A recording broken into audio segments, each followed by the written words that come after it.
Beneath the quiet hills of the Korean Peninsula, there are shadows no one is supposed to see. Concrete-lined, reinforced with steel, carved silently through rock and soil. North Korea's secret tunnels, escape routes, invasion paths, or both. The first time one of these tunnels was discovered, it stunned the world. South Korean soldiers stumbled into a passageway wide enough to move entire battalions of troops straight under the border without warning. The walls were painted black, disguised as if they'd been built for mining, but the deeper you went, the more obvious it became. This wasn't about coal, it was about war. For decades, rumors spread of an underground labyrinth, a hidden artery system stretching beneath one of the most dangerous borders on Earth. Some estimates claimed that up to 20 tunnels may exist. Only 4 have ever been confirmed.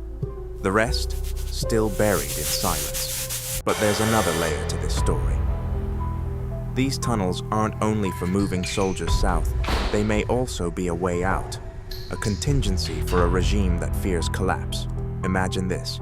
If power breaks, if Pyongyang falls, the elite could vanish into the soil, slipping through hidden corridors into China, leaving their people, their city, behind. A lifeline built not for the nation, but for survival at the very top. And when you stand inside one of them, the silence is crushing. You feel the weight of the mountain above, the smell of damp stone, the claustrophobic reminder that these spaces are meant to exist without being seen. A place where history hides in the dark. South Korea has sealed the known tunnels with concrete barricades. But ask any defector, any intelligence analyst, and the same whisper comes back. There are more.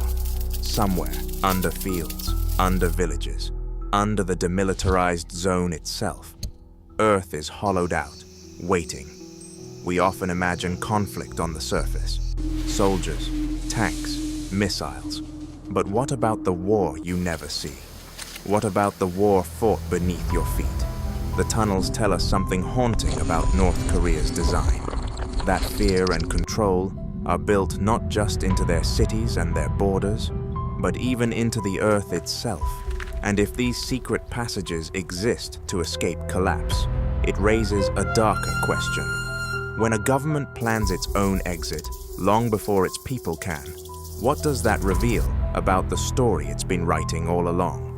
Maybe the answer is still buried, somewhere underground, waiting to be uncovered.